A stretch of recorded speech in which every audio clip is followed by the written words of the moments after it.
नमस्कार। आप देख रहे हैं कैपिटल हेडलाइंस और मैं हूं वात्सल्य राय। ये है कैपिटल हेडलाइंस का लाइव शो। और जैसा आप देख पा रहे हैं कि मेरे साथ है दिग्गज क्रिकेटर, कोच, क्रिकेट समीक्षक, राजनीतिक समीक्षक, लेखक। जितनी तारीफ की जाए सर की उतना कम है। श्री संदीप जोशी जी, बहुत बहुत स्वागत है सर आपका। बहुत धन्यवाद वात्सल्य जी, और सभी देखने सुनने वालों को नमस्कार। तो सर मैं बिल्कुल मैच पर आपसे जानना चाहता हूं। मैच की मैं बात करूं उससे पहले मैं एक छोटी सी क्लिप दिखाना चाहता हूं 30 सेकंड की, जो बड़ी वायरल हो रही है। आपको भी देख के आपकी सर सर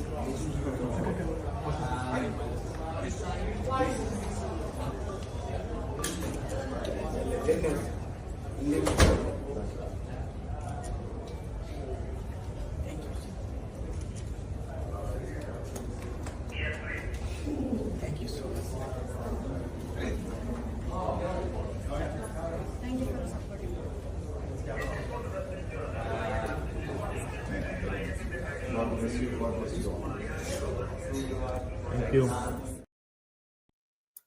सर ये क्लिप मैं इसलिए मैंने दिखाई कि मुझे देखकर इसको बड़ा मतलब एक अलग तरीके की फीलिंग आई, क्योंकि जैसा हम देखते हैं आजकल, अगर बच्चों को भी हम कहते हैं कहीं रिश्तेदारों से मुलाकात होती है, पैर छूने के लिए कहा जाए तो घुटना छूते हैं या नमस्कार करते हैं या दाएं बाएं हो जाते हैं।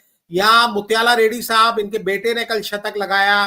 नीतीश कुमार रेड्डी वो खुद स्टार है और उतनी ही चर्चा इनके पिताजी की मुत्याला रेड्डी साहब की हो रही है। इनकी कहानियां सुनाई जा रही हैं।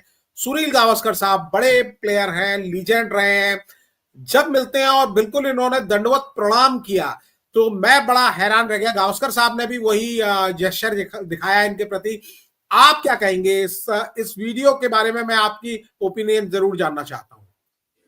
देखिए, सुनील गावस्कर तो भारतीय क्रिकेट के शिखर पुरुष हैं ही, तो इसलिए उसमें कोई हैरानी की बात नहीं है कि कोई भी नए क्रिकेट खिलाड़ी आए या कोई भी मतलब क्रिकेट से जुड़ा प्रेम करने वाला आएगा तो वो गावस्कर के सामने नतमस्तक ही होगा, उसमें कोई दो राय नहीं।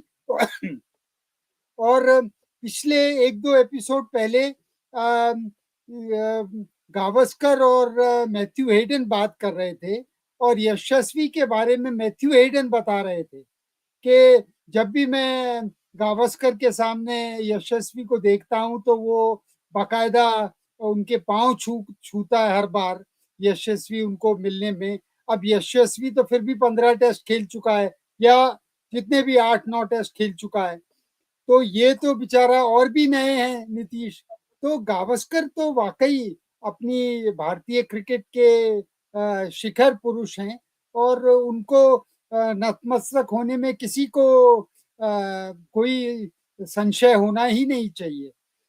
और ये सब चीजें दुनिया बदलती रहती है और सब कुछ होता रहता है, लेकिन जो जो मन में श्रद्धा है उन खिलाड़ियों के लिए जिन्होंने अपना जीवन बनाया। मैं खुद भी बोल सकता हूँ, मैं अपने पिता के बारे में बोल सकता हूँ यही बात कि गावस्कर को देखकर ही वो भी क्रिकेट में रुचि रखने लगे थे या उससे पहले से रख रहे थे, लेकिन गावस्कर उनके भी आइडल रहे। और वैसा ही मेरे बच्चों में है और आने वाली नई पुश्तों में होगा। तो गावस्कर के लिए तो ये बहुत अच्छा लगा देख के और बहुत भावनामय ये वीडियो है। और ये तो जितना ज्यादा शेयर किया जाए, जो आज के शब्दों में कहा जाता है, उतना अच्छा है। जी जी सर। और कल गावस्कर साहब अलग वजह से ट्रेन कर रहे थे। उन्होंने जिस तरह से ऋषभ पंत आउट हुए थे, कमेंट्री कर रहे थे और वो भी वायरल था। उन्होंने उनको स्टूपिड स्टूपिड स्टूपिड वो शॉट के लिए उन्होंने कहा, और ये भी कहा कि पंत को इंडियन ड्रेसिंग रूम की जगह दूसरे ड्रेसिंग रूम में जाना चाहिए। बहुत क्रिटिकल वो सिराज के भी रहे हैं। हर चीज को वो बिल्कुल इंडिया फर्स्ट रख के चलते हैं कि आप अपने देश की सिचुएशन के हिसाब से खेलें। कई बार हम आपको सुनते हैं, गावस्कर साहब से तो बात करने का हमें मौका नहीं मिलता, लेकिन जब हम आपको सुनते हैं तो वही फीलिंग मैं देखता हूं और अपने देखने वालों को भी कहता हूं कि जब आप होते हैं शो में तो एक बड़ी चीज है, केवल आप क्रिकेट नहीं सीखते हैं, आप जिंदगी भी सीखते हैं। और आप तो खैर इतने बड़े प्लेयर हैं भी, क्रिकेट भी लोग बारीकियां समझते हैं कि क्रिकेट केवल हार जीत नहीं है। और आज जो मैच का भी हाल है, मैं उसके बारे में भी आपसे जानना चाहूंगा, लेकिन पहले मैं इस बारे में भी कुछ समझना चाहूंगा। देखिए, बड़ी एक मजेदार किस्सा जो मेरे और सुनील गावस्कर के बीच का ही है, तो वो भी मैं आपसे, आपके सब देखने सुनने वालों को, ये 1990 का टूर था इंग्लैंड का।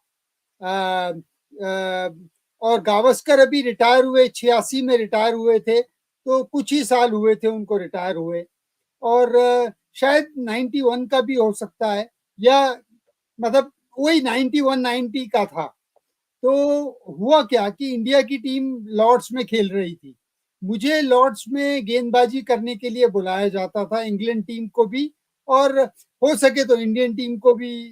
वो लेकिन इंग्लैंड टीम के लिए mainly as a leg spinner उनको गेंद करने के लिए बुलाया जाता था।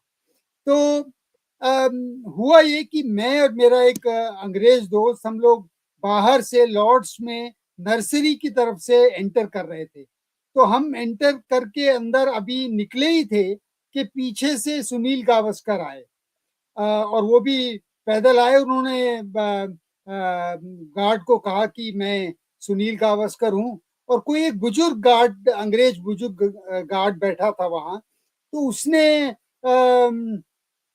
ये कहा कि मैं तो जानता नहीं हूँ आपको, क्योंकि उस समय चीज थोड़ा सा कुछ मोटे हो गए थे, थोड़े से बाल कम हो गए थे, और वो सब चीजें थी। तो उसने मना कर दिया। तो गावस्कर एकदम गुस्से में आ गए, और उन्होंने उस समय बहुत भला बुरा कहा उस गार्ड को। और फिर मेरे दोस्त ने मुझे कहा कि देखो सुनील गावस्कर गेट पे खड़े हैं। तो फिर हम दोनों गए, और हम दोनों ने गार्ड को बोला कि नहीं नहीं, ये सुनील गावस्कर, ये इनको जाने दीजिए। तो वो आ तो गए, जाने दिया उन्होंने। और उन्होंने जाते ही पूछा कि बिशन बेदी कहाँ है, क्योंकि वो तब बिशन बेदी इंडियन टीम के मैनेजर थे, मैनेजर कोच जो होते थे वही थे। तो वो गए, और शाम को ये खबर आई कि गावस्कर ने एमसीसी की मेंबरशिप छोड़ दी, सिर्फ इस कारण। और हुआ ये कि उसी बीच बिशन बेदी का वहां पर प्रेस में खबर आई कि उन्होंने गावस्कर की बुराई करी कि एमसीसी की मेंबरशिप क्यों छोड़ी, गावस्कर ने उसको नहीं छोड़नी चाहिए थी, वगैरह वगैरह। दोनों को आपस में मीडिया का जो था कि उनको भिड़ा दिया गया आपस में दोनों को। तो खैर वो तो उस समय की बात थी। और वो पहला था। उसके बाद कुछ कई सालों बाद में सीसीआई में, जब मैं मुंबई में लेट 90s, और नहीं, शायद 2002 या 3 की बात है, मैं सीसीआई में उनको मिला, तो मैंने उनसे वही किस्सा दोहरा के पूछा।